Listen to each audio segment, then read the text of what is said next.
Buen día, tanques, ¿cómo están?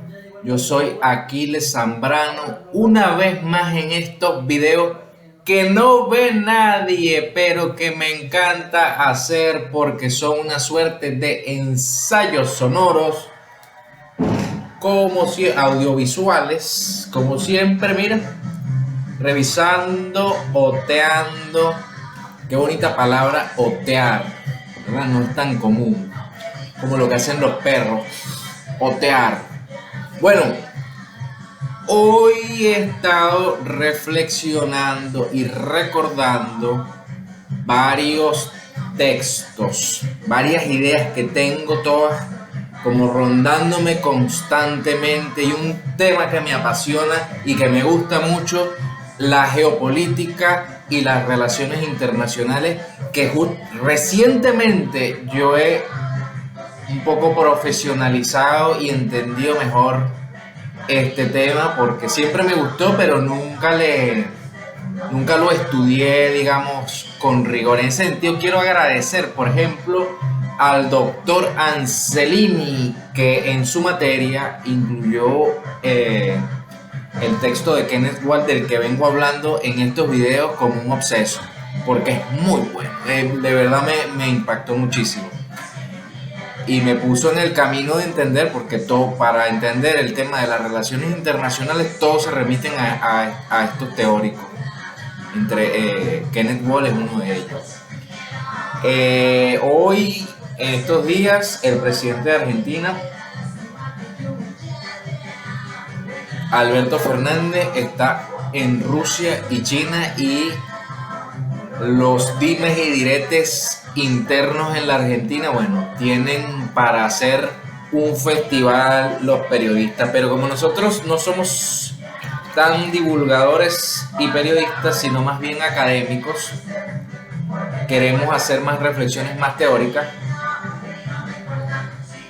el día de hoy. Bueno, la semana pasada, esta semana fue, como les dije en el video anterior, el caso de la cocaína, un desastre. Hablamos de la guerra contra las drogas y su implementación en la doctrina oficial del Ministerio de Defensa o del Departamento de Estado norteamericano a partir de los 90. Eso lo hablamos la semana pasada, pero no fuimos muy profundos al respecto, sino estábamos muy choqueados por ese acontecimiento. Y bueno, hoy, como estaba viendo todo el tema de las relaciones internacionales argentinas, sigo dándole vueltas al tema de las relaciones internacionales. Y un hallazgo importantísimo en estos días que descubrí, por ahí curucuteando, como dicen en los textos, fue la contribución del teórico Carlos Escudé, argentino, que bueno, le dio un vuelco al realismo estructural de Kenneth Walsh y de esta corriente estructuralista, y formuló un concepto más, según él, ¿no?, más acorde a nuestra posición periférica en la estructura internacional del mundo, en el escenario internacional, y es a la vez una crítica al estructuralismo de Walsh, y a la vez fue una de las fuentes de las cuales bebió la política exterior argentina de Menem. Y porque el tipo, leí, es como un paper, pues puede considerarse un paper, pero creo que es la introducción de un libro donde Escudé hace una especie de balance de lo que él llamó el realismo periférico en el 92, creo que salió el libro. Él, bueno, al parecer, él cuenta ahí que un poco fue el Instituto Torcuato Di Tella, donde él estaba, me imagino, trabajando, que fue financiado por Menem. Un poco fue el basamento teórico de la política exterior argentina de Menem en los 90, que en este balance que él hace, creo que el texto que leí es del 2007, en este balance que él hace lo considera que fue un fracaso, pero por haber sido un fracaso, digamos, que, porque bueno, eh, la política, no sé si la consecuencia de la política exterior argentina de los 90 de Menem desembocó en el corralito, pero fue la política económica la que desembocó en el corralito y bueno, de eso los argentinos tienen un carrete para, para hablar. En cualquier caso, lo que el realismo periférico de Escudé nos llama la atención es en su crítica al realismo estructural de Walsh, del que hemos hablado ya. El tema de la especialización, el tema de la dependencia de nuestros países, de su situación económica. Básicamente, Escudé dice, por ejemplo, que no se puede abstraer el factor económico en países periféricos como los nuestros, porque nuestros países tienen situaciones económicas precarias. Entonces no se pueden tomar decisiones, digamos, estratégicas en relación digamos, decisiones de poder militar,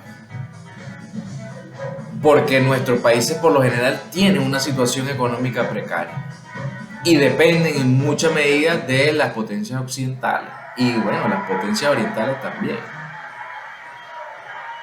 Entonces, son varias cosas que él dice. Por ejemplo, les voy a leer algo. Él se hace la pregunta, ¿son los estados realmente unidades equivalentes, como supone Walsh? Cada uno con las mismas funciones en el sistema a pesar de las grandes diferencias en su poder. ¿Es verdaderamente cierto que ningún estado tiene funciones diferenciadas que lo autorizan a mandar más sobre los demás? Esta es una cuestión imperativa. Los ejemplos a los que acudimos anteriormente parecían símbolos vívidos de quién manda y quién obedece en el orden internacional. Aunque los estados periféricos tienen su política exterior y diariamente enfrentan opciones, los altos costos provenientes de las sanciones impuestas por grandes potencias a algunas de las opciones de un estado más débil a veces superan lo que éste puede tolerar internamente, tornando inviables a dichas opciones. Y estos límites internos a los costos tolerables de las confrontaciones externas varían de país a país.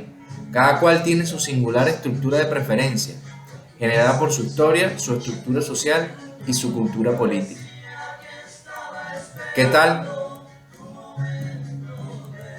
Interesante, ¿no?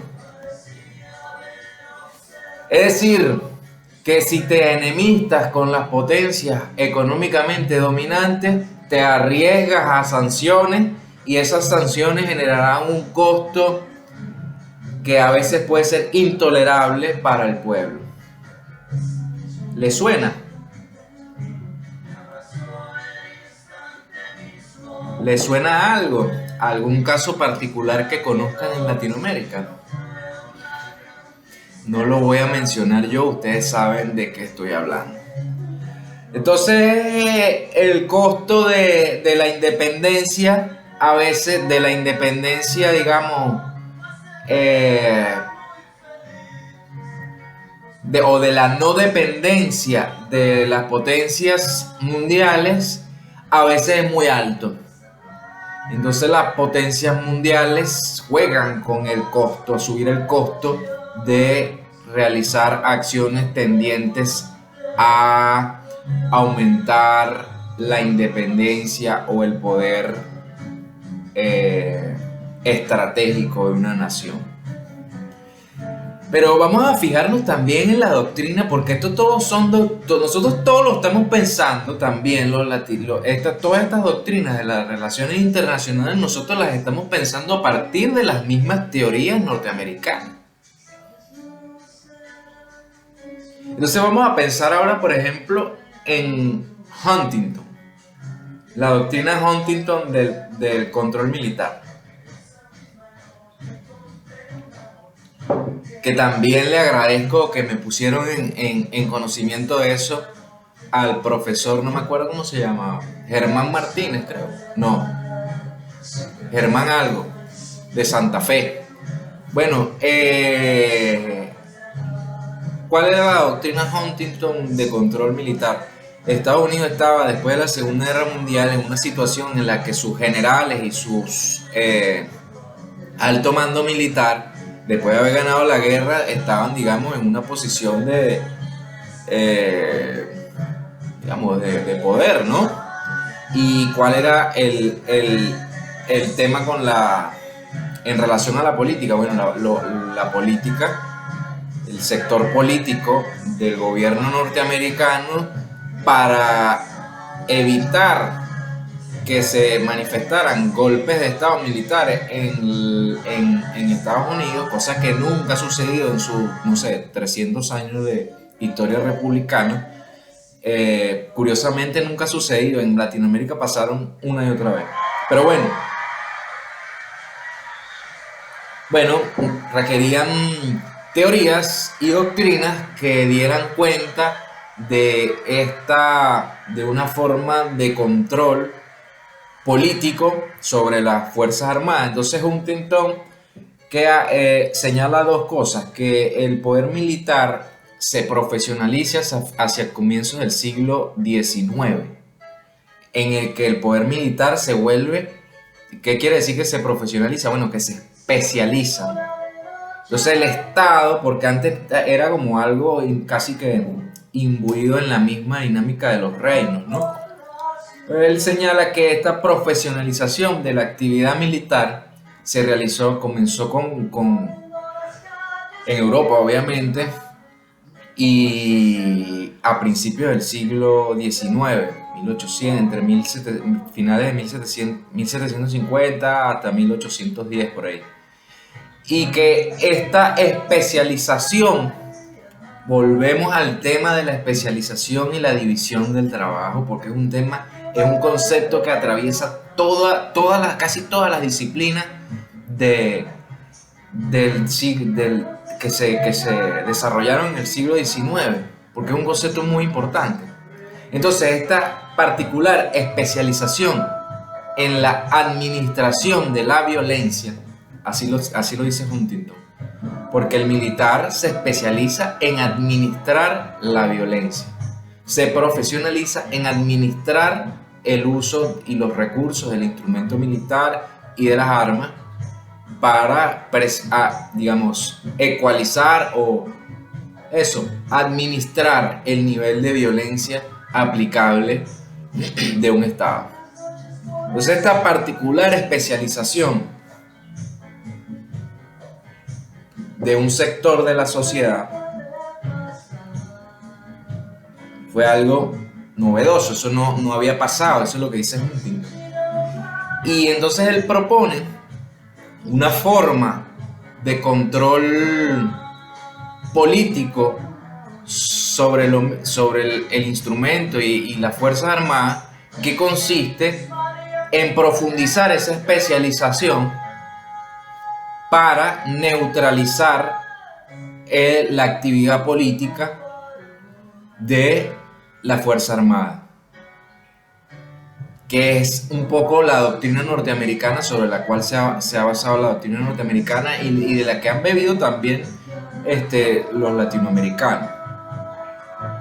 Entonces, una forma de neutralizar la actividad política de la Fuerza Armada es profundizar su especialización y su profesionalización en el instrumento y el uso de las armas.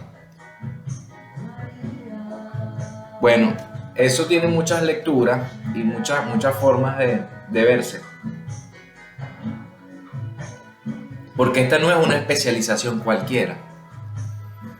No es una especialización en hacer, no sé, en especialización en energía o una especialización en producir sal o zapatos o gorra. Es una especialización que atañe a la soberanía del Estado, porque el instrumento militar se usa para resguardar la soberanía de un Estado. Entonces, fíjense, por ejemplo, fíjense cómo aparece otra vez el tema de cómo un Estado consigue una mayor eficacia y una mayor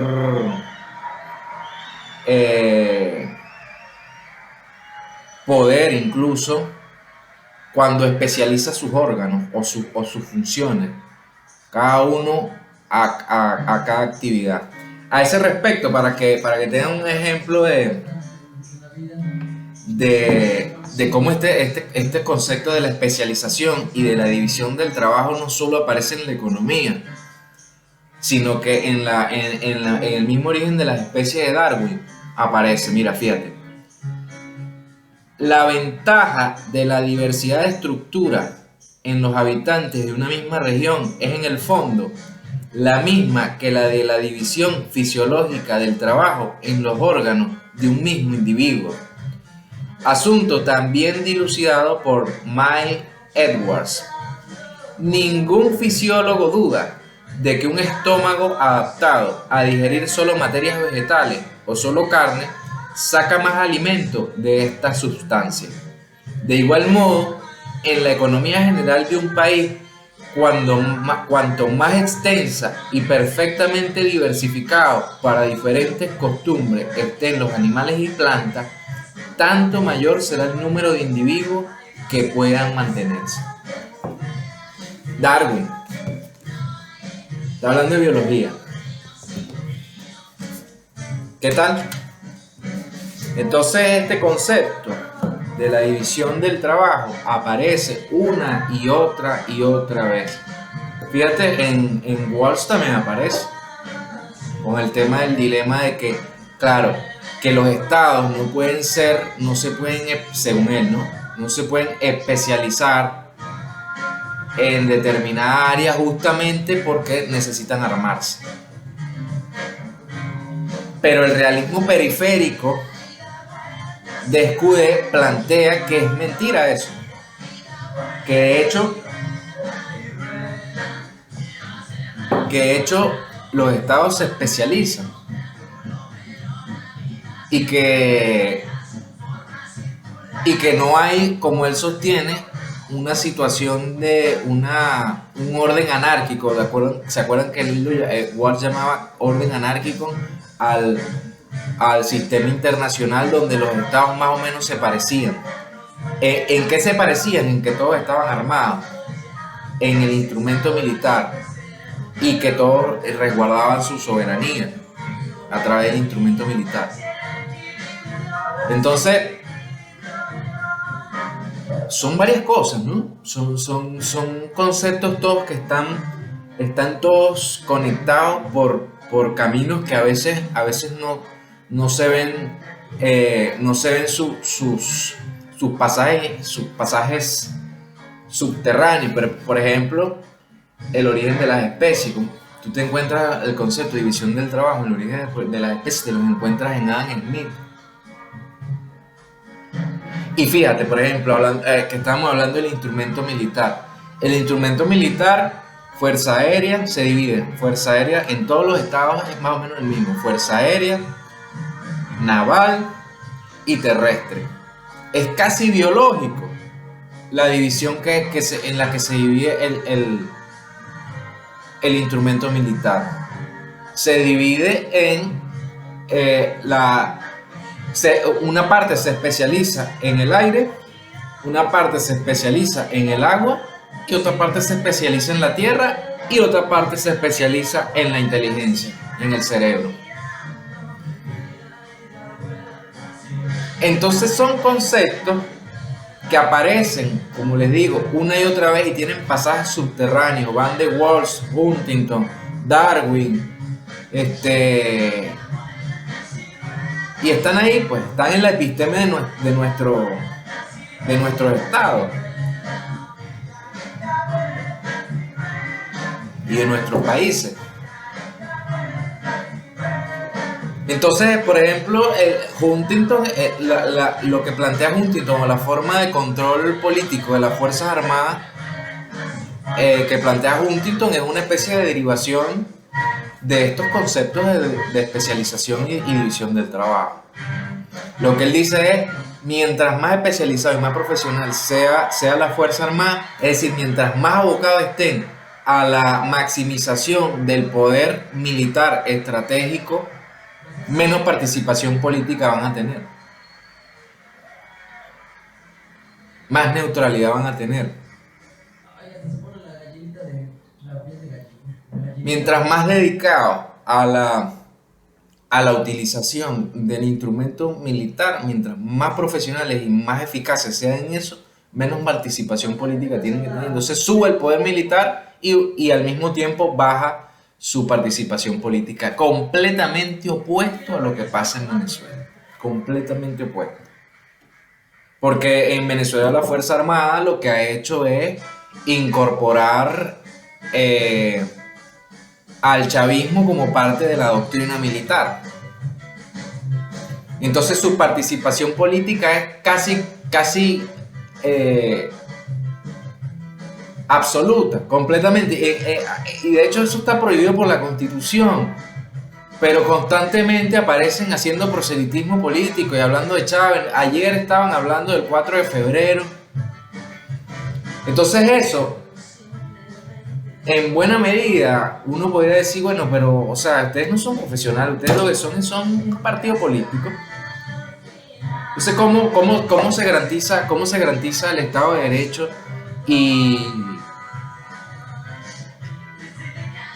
un régimen político equilibrado cuando tienes una Fuerza Armada hiperideologizada? Un problema que habrá que afrontar en algún momento.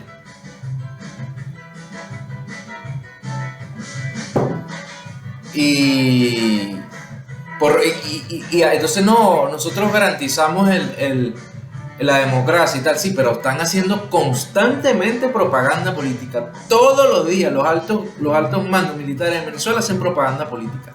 Todos los días. Entonces, bueno, ahí les dejo esas reflexiones, pues. Tanques, cuídense mucho y cuando nos vemos la próxima semana vamos a hablar de qué quieren que hablemos, no sé. Escríbeme un comentario, vale, yo sé que no me ve nadie, pero escríbeme un comentario, dime, coño, aquí les queremos hablar de esto, ¿por qué no hablas de esto mejor y tal? Bueno, si me escribes hablamos de eso. Un saludo, tanques, como siempre, oteando el horizonte hacia la consecución de los objetivos estratégicos de nuestros pueblos. Un abrazo, cuídense, dale like, chao.